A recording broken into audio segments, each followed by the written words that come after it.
¿qué tal? ¿Cómo están? Les saluda Lola Hernández y bienvenidos al espacio de Lola. El día de hoy con una súper invitada que muchos de ustedes van a reconocer porque si la escucharon hace unas cuantas semanas que ella estuvo conmigo en un Facebook Live hablándonos sobre la alimentación y si no lo vieron, no se lo pierdan porque fue fenomenal. Así que tengo conmigo a la maestra en terapia de conducta y licenciada en psicología clínica, Rebeca Cabrera. Ella también es diplomada en logopedia y es experta en trastornos de la infancia y de la juventud. Y es creadora de un programa que se llama Paigi. Y yo les voy a sugerir, porque abajo de esta entrevista les voy a dejar nuevamente todas las redes sociales de Rebeca para que la sigan y escuchen la maravillosa información que nos comparte, sobre todo por YouTube. Rebeca, bienvenida nuevamente.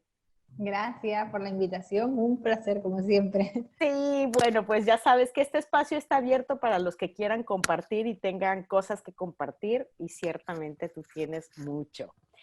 El día de hoy yo invité a Rebeca porque hay un tema que me preguntan con mucha constancia. Rebeca, y no importa cuánta información se les dé, nunca es suficiente, que es el tema de las autolesiones.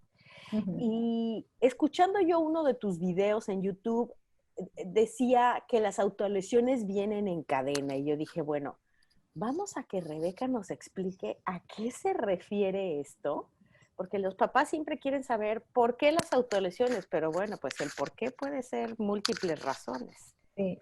Así que cuéntanos esto de por qué las autolesiones en cadena, ¿qué significa eso? A ver, mira, cuando yo empecé con el tema del programa de intervención, el programa PAIGI, uno de los retos era afrontar pues, el comportamiento agresivo en las personas con TEA. Entonces, quizás lo que veíamos es que eran comportamientos que estaban siendo como muy resistentes a la intervención, que se hacían muchos tipos de intervención y no se conseguían eliminar del todo, y que se quedaban un poco ahí como asociados a, pues tener autismo conlleva este tipo de comportamientos y poco podemos hacer por solucionarlos al 100%.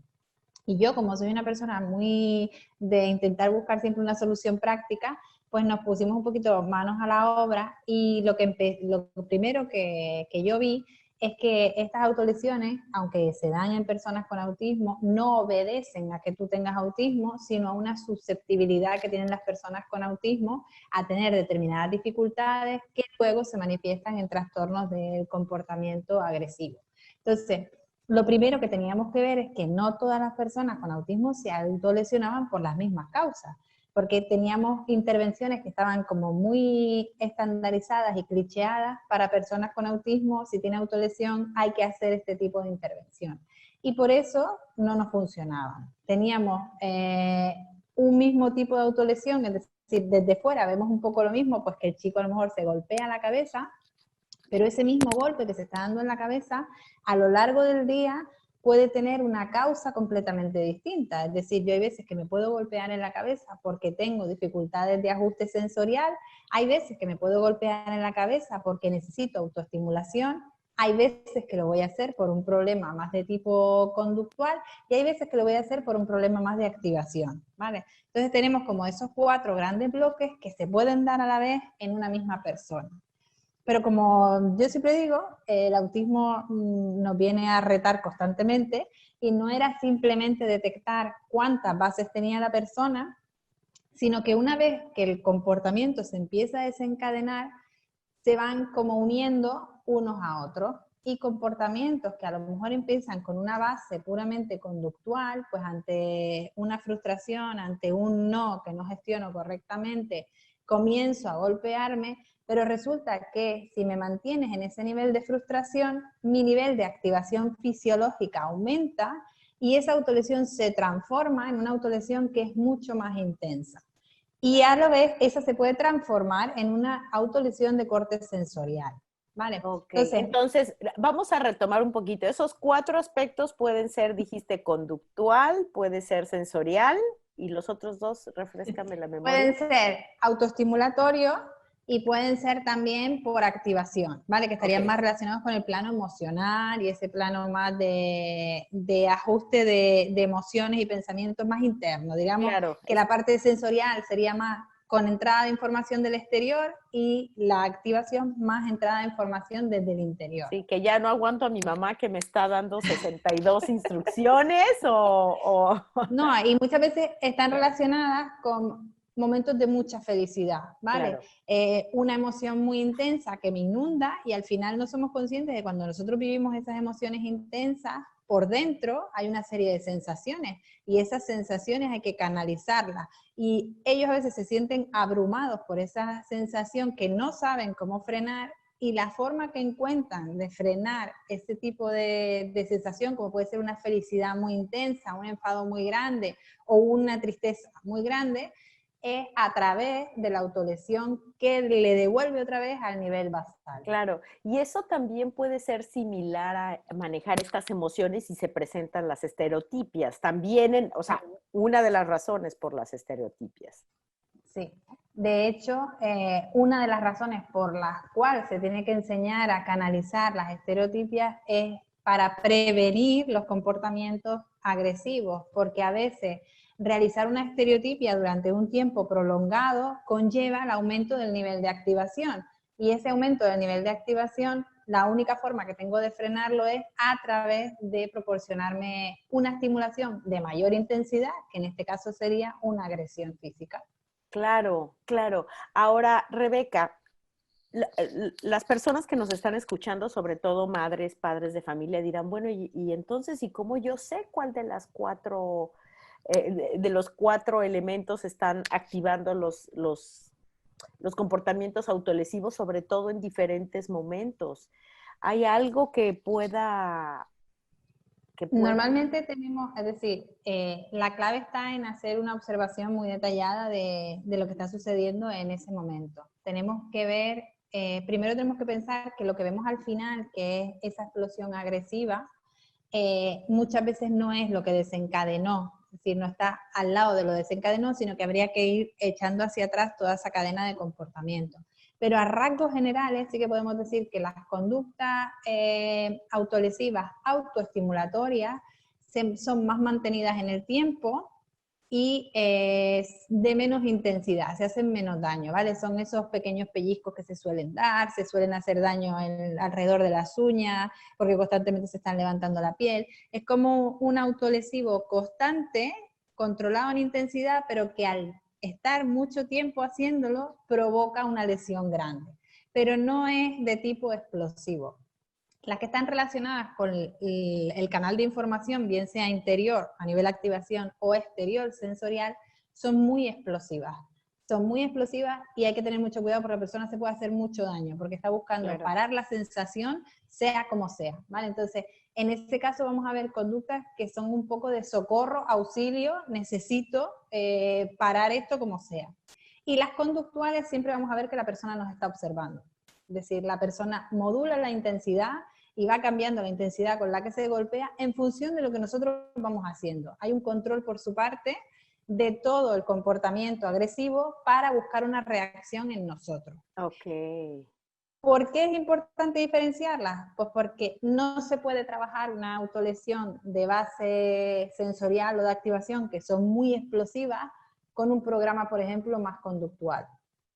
Porque Claro. le haríamos mucho mal a la persona, porque la persona nos está pidiendo auxilio y si en ese momento nosotros no damos ese soporte de auxilio, de calma, de apoyo que se necesita, sino que lo que hacemos es castigar o ignorar o reforzar determinados aspectos, lo que estamos haciendo es que ese comportamiento se cronifique, porque yo estoy muy nervioso, necesito tu ayuda, necesito que me calmes, hay algo que no entiendo, y tú lo que estás haciendo es ponerme aún más nervioso, no darme pautas, no darme ayuda, y eso hace que tengamos un problema completamente más acentuado que si hubiéramos actuado en función de cuál es la base que estamos viendo. Exactamente. Ahora, Rebeca, yo te voy a hacer una pregunta que yo sé que es muy complejo responderla, sobre todo cuando eres una profesional que evalúa, que haces intervención, pero bueno, la tengo que hacer.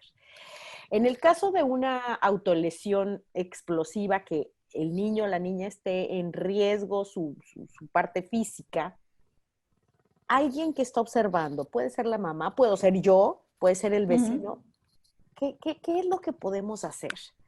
Porque, Mira, una de los aspectos más importantes que a veces no se tiene en cuenta es que las personas con TEA sí que detectan nuestro estado emocional, ¿vale? Sí que son capaces de detectar si el adulto que está al lado empieza a ponerse nervioso o es capaz de mantener la calma.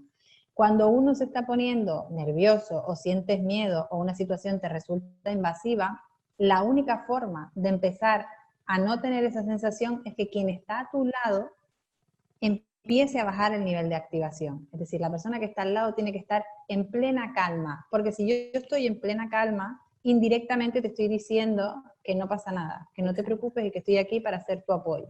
¿Vale? Porque muchas veces nos empezamos a poner nerviosos y lo que hacemos es decirle a la otra persona que sí pasa algo y que su estado lo compartimos, y lo que tenemos que hacer es desligar en un primer momento ese compartir los niveles de activación, que es lo que ellos detectan, ¿vale? Ellos van a detectar que tú empiezas a respirar más, que te empiezas a hablar más, que te empiezas a mover más, y eso hace que se vayan poniendo cada vez mucho más nerviosos.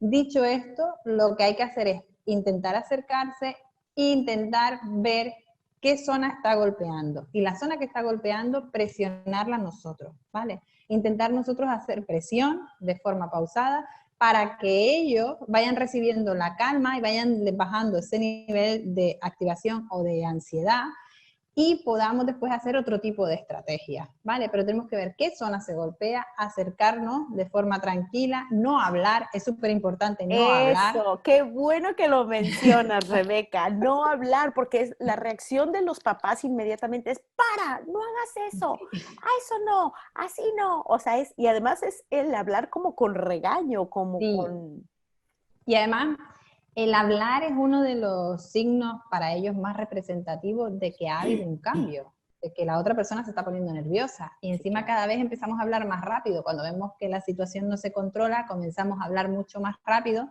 y eso lo que hace es aumentar el problema, ¿vale? Entonces, exacto.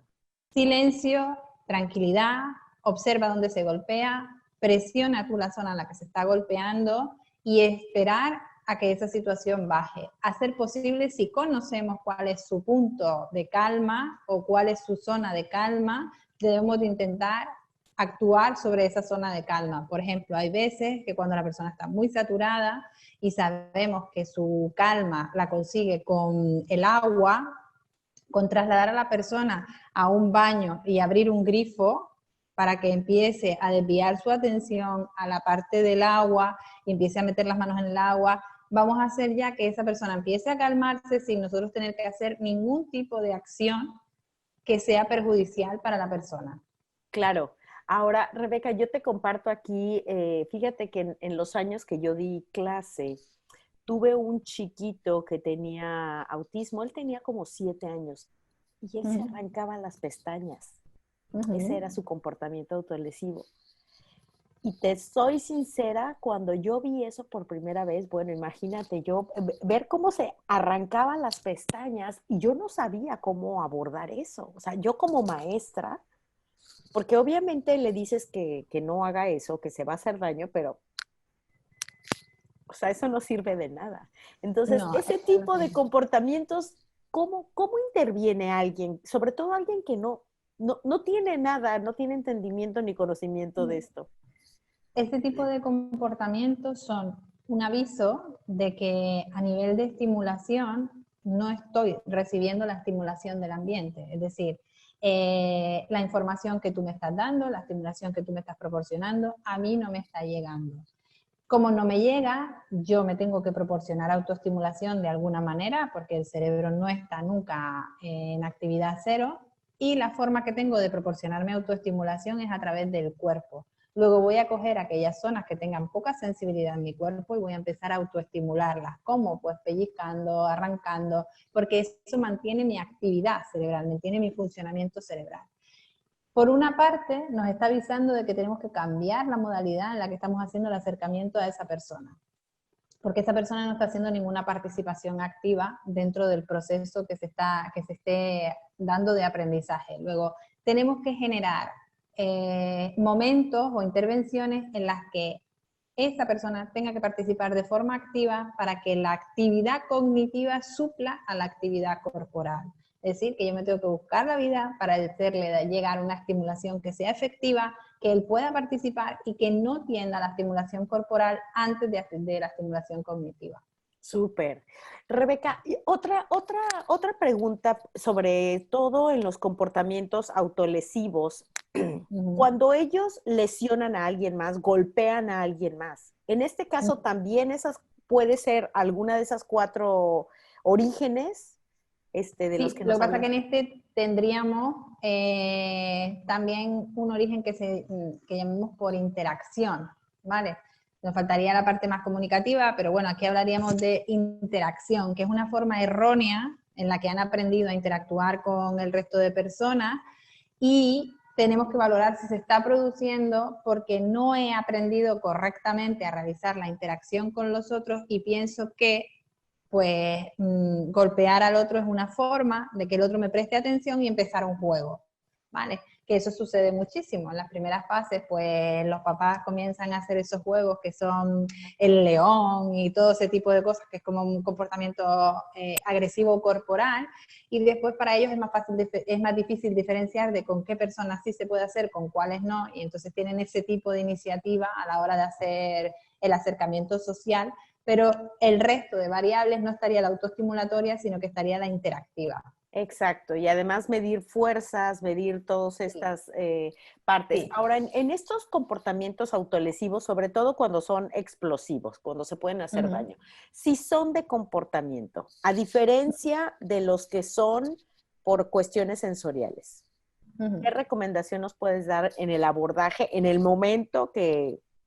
Cuando son de comportamiento, que vemos que realmente nos está chequeando constantemente con el ojo a ver lo que nosotros estamos dando o lo que estamos haciendo, ahí sí que hay que hacer una extinción. Tenemos que evitar que la persona se haga daño. Yo siempre le digo a los papás, ponte a mirar el móvil, ponte a mirar un libro y mientras estás mirando el móvil te acercas disimuladamente para que él no vea que te ha llamado tu atención y colocas tu mano en la zona en la que se va a golpear para que no se haga daño y sigues con tu atención desviada a cualquier otro sitio, pero no mires para nada ese comportamiento, porque él está esperando a que tú hagas el chequeo de su comportamiento para aumentar o no la intensidad.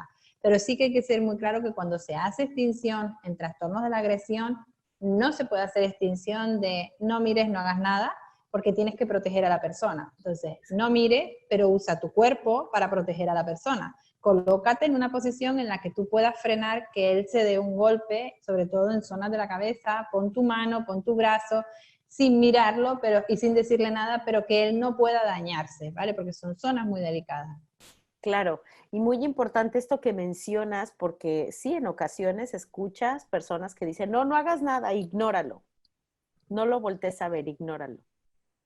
Eso es súper peligroso, es decir, tú siempre tienes que tú no reacciones, no muestres reacción, no significa que realmente no estés reaccionando. Y tú no debes de perder en ningún momento la vista de la persona que está en un comportamiento agresivo, porque en cualquier momento se puede hacer daño. Habíamos dicho que se dan en cadena y en cualquier momento la autolesión que se inicia como conductual se puede volver explosiva y se puede hacer muchísimo daño si encadena una con otra. Luego no te puedes marchar a otra habitación, no puedes dejarlo ahí que se haga daño, tienes que frenar de alguna manera ese golpe e intentar desviar atención y que él vea que tú no estás prestando atención ocular, ni respiratoria, ni a través del habla, para que ese comportamiento se desvíe a otro. Y estar muy atento a que cada vez que se para, reforzar la parada. Es decir, que bien que estás tranquilo, que quieres ahora una mirada cuando te paras, pero siempre estando controlando que no se haga daño, porque sí es verdad que yo he recibido muchos pacientes aquí que vienen de otro tipo de intervenciones a los que la directriz que se les dio fue no prestes atención, no mires, que ya se irá solucionando, y eso es de muchísima gravedad porque en cualquier momento se disparan las autolesiones y se convierten en comportamientos altamente dañinos y agresivos. Exactamente. Y además es importante también esa conexión emocional desde el me importas, ¿no? Me Ujú, importas, eres importante para mí. Rebeca, yo quiero pedirte si recuerdas algún comportamiento, algún caso de algún paciente tuyo, que nos puedas ilustrar ese desencadenante, o sea, cómo un comportamiento puede irse desencadenando y puede ujú. irse convirtiendo en otra cosa.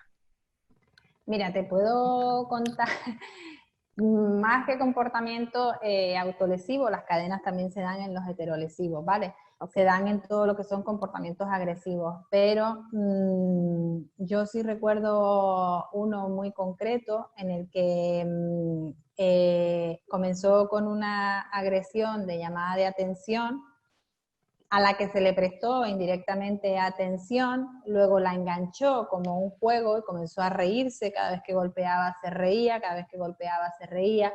Eso se mantuvo durante un tiempo y al mantenerse durante ese tiempo esa risa nerviosa que va y viene, que va y viene, comenzó a subir nivel de activación en exceso y terminó en heterolesión explosiva que prácticamente casi pierdo el dedo.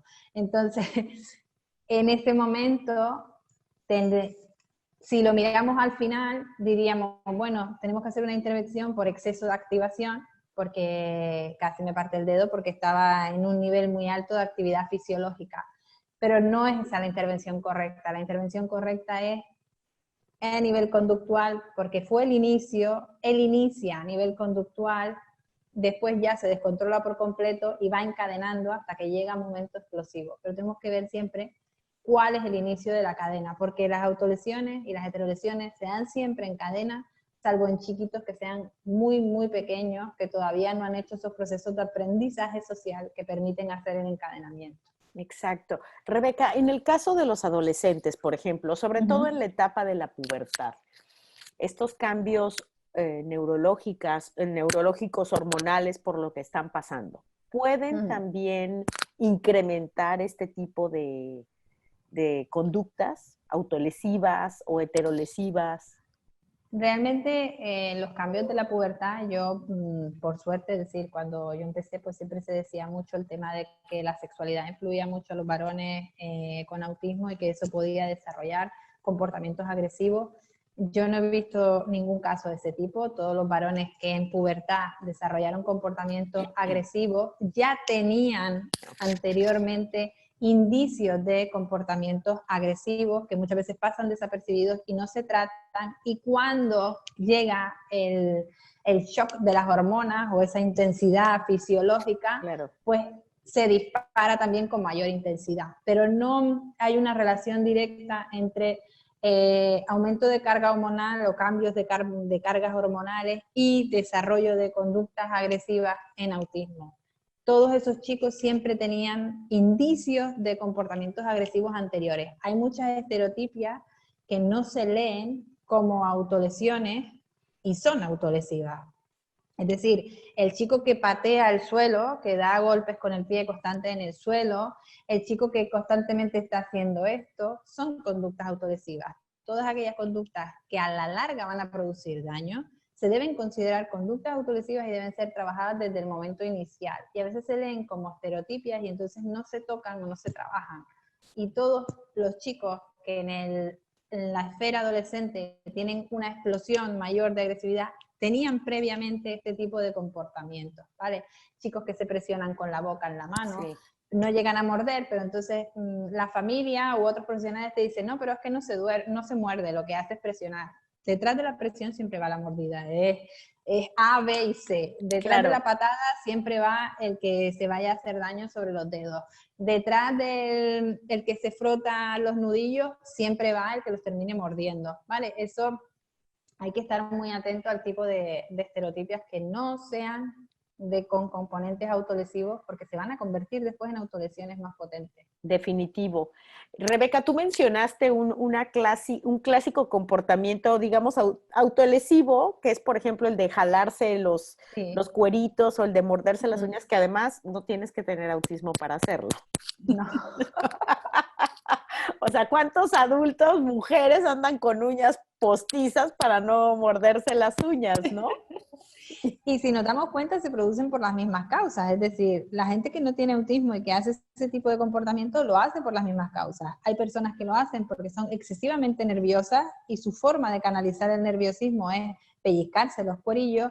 Y hay personas que lo hacen porque para mantener la atención en una tarea necesitan estimular los cuerillos, necesitan estimular el cuerpo. Y ahí tendríamos las dos bases, autoestimulatorias y de activación, que es lo mismo que le sucede a los chicos con TEA. Lo que pasa es que mi sistema me pone como más en peligro ante ese tipo de situaciones, pues porque ya tengo mayor dificultad para el control emocional y tengo mayor dificultad para estimularme con una estimulación del exterior puramente verbal.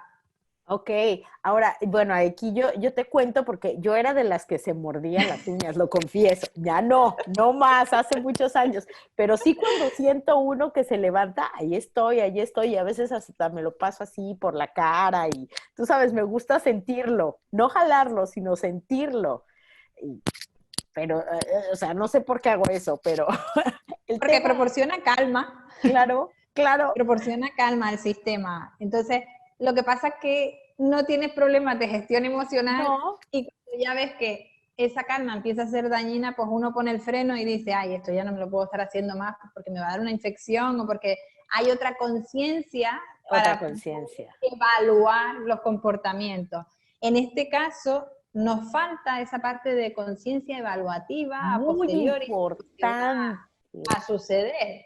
Entonces, realmente estamos ante el mismo tipo de comportamiento, pero nos faltan los frenos a los comportamientos. Por eso, a mí cuando se habla de autolesión, comportamiento agresivo y TEA, me gusta dejar muy claro que no van unidos. No, por tener TEA no se tiene que desarrollar comportamiento agresivo, sino que tenemos una serie de predisponentes que tenemos que estar trabajando desde muy chiquititos para evitar que esos comportamientos salgan. Yo ahora tengo la oportunidad de trabajar con chicos muy pequeñitos y entonces esos comportamientos ya no los veo. ¿Por qué? Pues porque desde pequeños estamos trabajando en que esas estereotipias no sean autolesivas, que haya una mejor regulación corporal, que haya una mejor regulación de los niveles de actividad, que la comunicación y la comprensión del ambiente sea más adecuada. Todo eso es lo que predispone a desarrollar ese tipo de comportamiento. Exacto. Rebeca, yo te voy a aprovechar, creo, este momento para compartir algo. Tú hablaste de esta conciencia que nosotros, o sea, yo tengo la conciencia de decir, Lola, ya para, agarra el corta uñas y córtate y deja de estar jugando con el cuerito, ¿no? O la persona que dice, ve y ponte las uñas postizas porque ya, no más, Me ¿no? está quedando muy feo. Pero pues ciertamente nuestras chicas y chicos, como bien lo dices, ¿no? No tienen esa conciencia. Sin embargo, desde mi experiencia, y yo te hablo de con mi hijo, tú estarás o no de acuerdo, creo que esa conciencia en algunos casos puedes ayudarles a desarrollarla, ¿no? 100% ¿No? que esa conciencia se desarrolla. Yo te voy a compartir, perdón que te interrumpa, algo que me Ah, acaba de pasar hace 2 días. Yo tengo un joven adulto de 23 años y traía unos barros, pero impresionantes. Entonces lo llevé a que le hicieran pues una limpieza, pero la chica, la esteticista que la conocemos de años, me dice, Lola, le tengo que exprimir. Si yo no saco lo que hay ahí adentro, entonces, pues sabiendo cómo Eric con el tema sensible, entonces le dijeron que le iban a exprimir y él inmediatamente se puso agresivo, empezó a mover la cabeza, a gritar que no. Entonces busqué en YouTube un video donde estuvieran exprimiendo un barrito gran- y se lo mostré y le dije, mira, tú tienes algo como él, te va a salir un gusano blanco, le dije, te va a salir un gusano blanco como ese. Y se quedó como reaccionó, se dejó exprimir uno, fue doloroso, pero cuando lo exprimieron yo le tomé foto a lo que salió, que es muy asqueroso. Le dije, ¿lo quieres ver? Me dijo, sí. Y se lo mostré, le dije, mira tu cara, mira lo que tenías adentro. Y me dice, pero duele. Le dije, sí, sí duele, claro que sí. Y tienes 4 más y te los tienen que sacar. ¿Tú quieres que te lo saquen, esto que traes adentro? Sí. Y se contuvo. O sea, se autocontroló, se autorreguló Entonces, es como ayudarles a crear esta conciencia de, bueno, ya sé que me va a doler, pero también ya sé que me van a sacar esa cosa que traigo metida ahí adentro. Sí, por eso te comentaba que realmente, sí, desde pequeños, ahora que recibimos a los chiquitos muy, muy pequeños y que se pueden hacer otro tipo de intervenciones, si desde pequeños ya estamos trabajando en pro de esa conciencia que se desarrolla, trabajando mucho la comprensión del mundo exterior, las pautas, cómo se mueven, cómo hablamos, todo lo que es la comprensión del mundo, la respuesta que vemos a posteriori cuando pasan varios años es completamente distinta. Es decir, vemos chicos que tienen una forma de enfrentar las situaciones completamente distinta. Exacto. Quizás el problema ha estado en que la mayoría de los chicos han recibido programas que han tenido muy poco soporte en desarrollo de comprensión y más soporte en desarrollo conducta. Y al final la conducta es una expresión de lo que uno tiene dentro, y si lo que uno tiene dentro no está bien colocado, no está bien amueblado, el comportamiento va a seguir siendo anómalo, extraño, disruptivo, y vamos a seguir teniendo problemas. Y ese, a veces es difícil de explicarle a los papás que cuando iniciamos intervención necesitamos un tiempo que es de dedicación exclusiva al desarrollo de la comprensión, que no necesitamos trabajar tanto programas de expresión oral, de manifestaciones conductuales, sino que necesitamos trabajar ese mundo interior para que después lo que sale hacia afuera salga de forma completamente distinta, sale de una forma mucho más natural, una forma mucho más acoplada, hay menos trastornos del estado de ánimo porque uno está más cómodo. Pero yo entiendo que los papás quieren, quiero que hable, quiero que haga esto, Es lo quiero primero, que quiero que hable, quiero que hable, quiero que hable, sí, quiero que hable. sí, Y y es bueno, súper difícil. y después tienes unos que hablan demasiado y dices, ya cállate, por favor. No, y después tenemos que yo, es decir, desde el programa País y nosotros defendemos que primero se debe hacer un trabajo en comprensión y eso te puede llevar un año perfectamente antes de empezar el trabajo de expresión.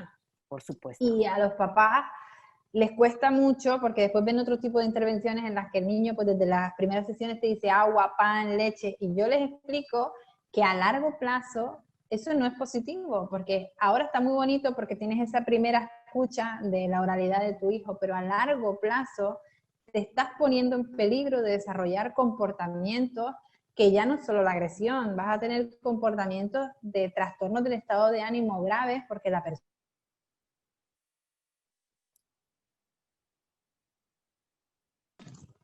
Bueno, se nos fue la señal, pero continuamos, Rebeca. Entonces, a la larga, pues sí, pronuncian estas palabras primeras en estos programas, pero ¿y después qué es lo que podría dejar de A ocurrir? ver, nosotros recibimos muchas veces chicos que te dicen, no, él ya tiene un vocabulario y ya habla, pero tiene una serie de comportamientos asociados, disruptivos, agresivos y de trastornos, de alteraciones de estado de ánimo asociados. Cuando empezamos a valorar, son chicos que a lo mejor tienen ya 10, 11 años y de repente observamos que la comprensión es prácticamente nula, ¿vale? Entonces, al final los estamos tirando al foso de los leones, porque no tengo ninguna herramienta y no tengo ninguna habilidad para enfrentarme a un mundo que va en aumento de complejidad constante.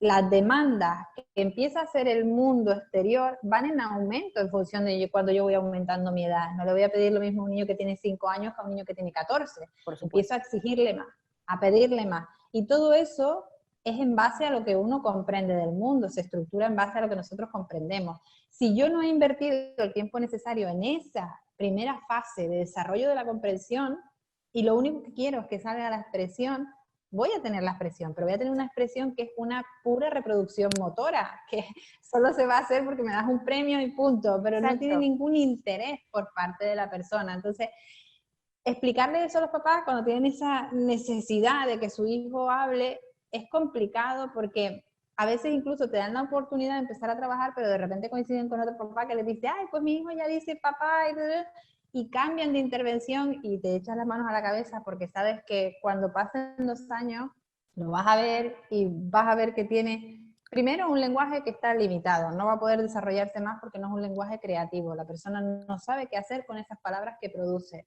Segundo, la posibilidad de que haya alteración de estado de ánimo, trastorno depresivo, trastorno de ansiedad, etcétera, etcétera. Y tercero, comportamientos disruptivos y comportamientos agresivos que al final pueden llevar incluso al internamiento de la persona. Entonces yo, a los que me estén escuchando, por favor inviertan ese tiempo precioso en desarrollar la comprensión, porque es que los bebés desarrollan esa comprensión, tardan 1 año en comenzar a hablar, porque primero están estructurando el mundo mental. Y nosotros recibimos a una persona que no habla y queremos que hable la semana que viene, Exacto. que ya esté hablando. Es como... Exacto. Fíjate, en alguna ocasión, en una de los Lola Responde, es lo que yo les decía a los papás. A ver, tú quieres que porque tienes 7 años y no habla, quieres brincarte todas las primeras partes de desarrollo del lenguaje y que se vaya directo allá a hablar fluido. No, eso no se puede. O sea, no, en el desarrollo neurológico, biológico, no hay así de, esta parte me la brinco porque mi mamá quiere que vaya más rápido. Y al final lo puedes hacer, pero con unas consecuencias. Y lo peor es que son unas consecuencias que no las vas a ver mañana, sino que las vas a ver dentro de 5 o 6 años. Y cuando las ves dentro de 5 o 6 años, es un poco tarde para echar en mano atrás. Puedes hacer algunas intervenciones que mejoren esa comprensión, pero ya llevas las manos más atadas, ya la persona está respondiendo unas demandas que no puede, sus niveles de ansiedad son más altos, su flexibilidad a la hora de registrar nuevas estructuras es peor, está más menguada por el tema de la edad. Entonces, todo eso hay que tenerlo en cuenta desde la fase inicial. Definitivo. Por favor, invierte tiempo, que vas a ver que todo va a salir, hasta la mirada va a salir de forma espontánea. Invierte tiempo y verás cómo vas a ver otra persona completamente diferente. Sí, señora. Así mismo. Y además, Rebeca, creo que antes de invertir tiempo en la comprensión de los chicos y chicas, hay que invertir tiempo en la comprensión de los padres. Sí, porque a veces hay que... Eso es lo que no comprenden. No comprenden que su hijo no comprende, ¿no? Sí. Que incluso hay que enseñar a los chicos y chicas a que aprendan. Sí. ¿No? Mira, nosotros dentro del programa, cuando enseñamos a los profesionales a ser terapeutas PAIGI, tienen una parte en el que se habla de la comprensión en bloque, ¿vale? Y es la que desarrollan la mayoría de los chicos con TEA. Comprensión en bloque significa que yo me aprendo una estructura verbal, la asocio a una determinada situación y entonces actúo en consecuencia. Pero realmente no sé el significado de las palabras que tú me estás diciendo, no tengo ni idea. Es decir, si tú me dices que cierre la puerta a mitad de una sesión, no sé lo que me estás diciendo. Si me lo dices justo cuando he entrado, sí lo sé. Y eso es comprensión en bloque. Entonces, claro, los papás te dicen, sí, sí comprende. Y el otro profesional que viene te dice, sí, sí comprende. Y tú dices, mira, no, porque es que yo, si cambio las palabras de la instrucción, si doy la instrucción en otro contexto, no sabe qué hacer. Y eso es una situación de ansiedad para él, porque de repente alguien le saluda de otra forma que no sea, hola, ¿qué tal estás? Y no sabe qué decir. Entonces, usar estructuras fijas para aprendizaje de la comunicación es un gravísimo error, porque la comunicación no es fija, es flexible. No es fija. Y una de las cosas que se debe aprender es la flexibilidad de las situaciones. Exactamente. Súper importante esto que estás mencionando, sí. Fundamental. Entonces, esperemos que los adultos que nos están escuchando comprendan. Sí. Comprendan sí. Que antes de que estén preguntando, ¿mi hijo va a hablar o no va a hablar? Sí. Comprendan ustedes que ellos no comprenden todavía el mundo y hay que enseñarles esa comprensión. Sí. Claro, claro. Y yo comprendo eso. Pero Rebeca, no, pues nos podríamos quedar hablando mucho tiempo contigo, pero prefiero, ¿sabes qué? Volverte a invitar, así sea Yo encantada. Así sea toda una travesía, no importa. Rebeca, yo te quiero preguntar, tú en el programa PAIGI, ¿ustedes ofrecen cursos para los padres, webinars? Nosotros hacemos la capacitación de los profesionales. Ahora mismo, por ejemplo, sí tenemos un profesional habilitado en México. Desde el año pasado hay un profesional habilitado en México. No recuerdo ahora bien la zona porque México es muy grande, pero sí que tenemos un profesional en México. Lo que pasa es que en familia no hacemos tanto la intervención en familias porque los terapeutas PAIGI trabajan con la familia. Obligatoriamente la familia está en sesión y la familia es el hilo conductor de toda la intervención. Entonces, el terapeuta hace la formación directa y continua del papá, porque al final el papá es el que se ve con el problema cuando va a casa, el papá es el que se ve con el problema cuando está en la calle, y el que realmente tiene que tener las herramientas y transmitirlas al resto de profesionales es el papá, es el que tiene que estar seguro de qué hacer, de cómo saber si este comportamiento es de activación, este es de sensorial, este es de no sé cuánto. Exacto. Esta herramienta la necesitan los papás, ¿vale? Entonces, sí que hacemos charlas para papás, para darles pequeñas estrategias, pero el que hace realmente la formación directa es el terapeuta. El terapeuta. Sí, extraordinario. Bueno, pues a los que me están escuchando que están en México, yo me comprometo aquí delante de ustedes a buscar la información de ese terapeuta en México y en algún otro país de América Latina, ¿sabes de...? No, ahora mismo no, porque es decir, para estar habilitado, porque a mí me ha costado mucho crear este programa y entonces para estar habilitado tienes que estar ligado a que yo voy haciendo la supervisión de los casos para que el programa no se devalúe, claro, como ha sucedido con otros muchos programas, pues que de repente cada uno empieza a hacer lo que le da la gana, como le da la gana, y al final no se siguen las directrices. Y ahora mismo hay terapeutas aquí en las islas, hay en Madrid y hay en México. Son los únicos sitios donde están terapeutas que se puede decir que están habilitados para el ejercicio del programa. Genial, pues quien nos están escuchando en las Islas Canarias, en Madrid y en México, ya saben, y los que no se preocupen, vayan al canal de YouTube de PAIGI, que se los voy a colocar aquí abajo de la entrevista, y bueno, Rebeca es muy activa en ese canal y comparte muchos tips y videos. Yo me he oído, bueno, muchísimos de los que ella comparte. Así que vayan y visítenla. Rebeca, bueno, pues nada, será la segunda de muchas, porque sí. Porque definitivamente quedas adoptada en el espacio de Lola. Como han quedado adoptados muchos fantásticos profesionales. Muchísimas gracias, Rebeca, gracias a ti por la invitación. Gracias por tu tiempo y por la información tan valiosa que nos das. A mí me encanta porque yo he aprendido de mis entrevistados. Alguien me debe de envidiar. Porque puedo. Mucha gente. Porque he aprendido ya de cerca de 200 especialistas y yo creo que nadie tiene tantas charlas. Pero tanta posibilidad de hablar con tantos profesionales. Sí, es fantástico. Pues gracias a todos los que nos escuchan. Esta es Lola Hernández en el espacio de Lola y nos escuchamos en la siguiente entrevista. Que tengan un hermoso día y les comparto la información de Rebeca Cabrera y de PAIGI aquí abajo, aquí arriba. Búsquenla, que la van a encontrar. Hasta pronto.